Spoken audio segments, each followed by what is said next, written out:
මේ වීඩියෝ එක තව කෙනෙක්ට අහන්න බලන්න ෂෙයා කරන්න කියලා අපි කාරුණිකව මතක් කරනවා.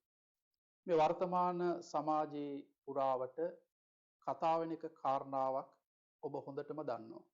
යම් ළමා අපචාරයක් පිළිබඳව. ඒ ගැන අපි කිසිසේත් හොඳයි කියලා වර්ණනා කරන්න ඒ පැත්ත ගණ්ඩ යන කතාවක් නෙමෙයි මේ. මේ අපි කතා කරන්නේ ඒ සිද්ධිය අල්ලලා බොහෝ දෙනා කියලා කිව්වහම මේක බෞද්ධ පිරිසක්වත් ක්‍රිස්තියානි පිරිසක්වත් වෙන ආගමක පිරිසක් නෙමෙයි. අන්තවාදී එහෙම නැත්නම් මිත්‍යා දෘෂ්ටියේ ඉන්න පිරිසක් ඉන්නවා.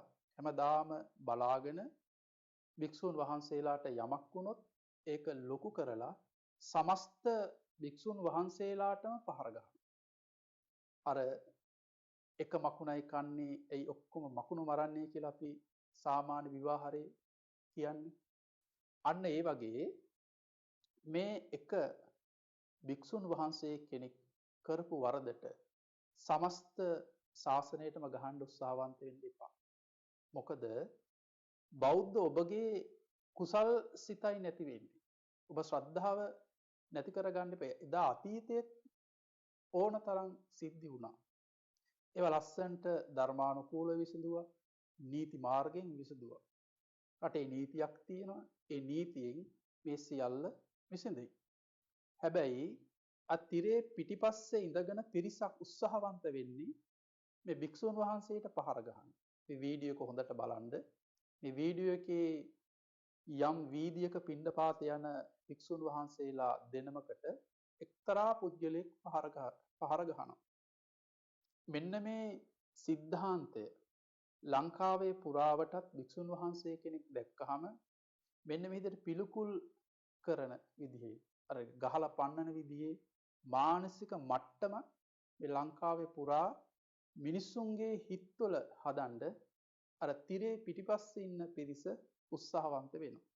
මම දැක්ක පෝස්ට් දාලා තියෙනවා පාංශකූලෙට භික්ෂුන් වහන්සේලා නැතුව වෙනත් ක්‍රමයක්. පිරිතට වෙනත් ක්‍රමයක්. ඒ වගේම දානේ ගිනියනවා නම් අර බෝනික් එක්ක අරන් යන්න කියලා. රබර් බෝනික් එක්ක. ඒ වගේ මේ අර භික්ෂුන් වහන්සේලා කෙරෙහි තියෙන ගෞරවය, භික්ෂුන් වහන්සේලා කෙරෙහි තියෙන මේ ශ්‍රද්ධාව මිනිස්සු තුලින් නැති කරලා අර දැක්කහම අප්‍රිය පිළිකුල් සහගත ස්වභාවයක් නිර්මාණය කරන්න උත්සාහ කරන පිරිසක් ඉන්නවා. ඒ පිරිස දැන් අපි කියමු පෝස්ට් එකක් දැම්ම කියලා. ඒ පිරිසගේ විශාල පිරිසක් ඉන්න 10 ගාණක් ඉන්නවා. ඒ මිනිස්සු කරන්නේ අර බෞද්ධයෝ විදිහට මේක ලියනවා. සාමාන්‍ය බෞද්ධෙක් අපේ එක දැක්කම ආයත්ත තමයි මේ සෑම කෙනෙක්ම බනිනවා කියලා ඔහුත් විරුද්ධ එකක් දානවා. එහෙම මොකද වෙන්නේ? බෞද්ධ මිනිස්සු අතර චිත්තසංතානය තුළ අප්‍රිය ස්වභාවයක් අර භික්ෂුන් වහන්සේලා කෙරෙහි ගැටෙන ස්වභාවයක් ඇති වෙනවා. ඒකෙන් වෙන්නේ අන්තිමට මෙන්න මේ වීඩියෝ එකේ දකින දර්ශනය උදා කරන්නයි මේ ලංකාව ඇතුලේ මේ උත්සාහවන්ත වෙන්නේ. ඔබගේ ගෙදර 6 දෙනෙක් ඉන්නවා. 6 දෙනා එක්කෙනෙක් දූෂිත වැඩක් කරා කියලා 6 දෙනාම දූෂිත වෙන්නේ කල්පනා කරන්න. ඒ වගේ නොමනා ක්‍රියා කරන භික්ෂුන් වහන්සේලා ඇති ඉන්නවා. නමුත් මහා සංඝරත්නය කියන තැන ඔබ ඒ පෞද්ගලික භික්ෂුවයි මහා සංඝරත්නය එකට ගාව ගන්න උත්සාහවන්ත වෙන්න එපා. ඔබ පිනටයි පයින් ගහන්නේ. අන්න ඒ නිසා ඔබ නුවණින් කල්පනා කරලා මේ වර්තමාන කාලයේ අපි දන්න විදිහට බොහෝ තැන් වලින් එන ආරංචි විදිහට මේ ශාසනයට පහර ගහන්න භික්ෂුන් වහන්සේලාට පහර ගහන්න බොහෝ දෙනා බලන් ඉන්නවා.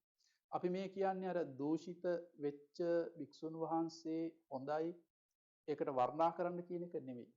අපි ඒක පැත්තකට දාමු.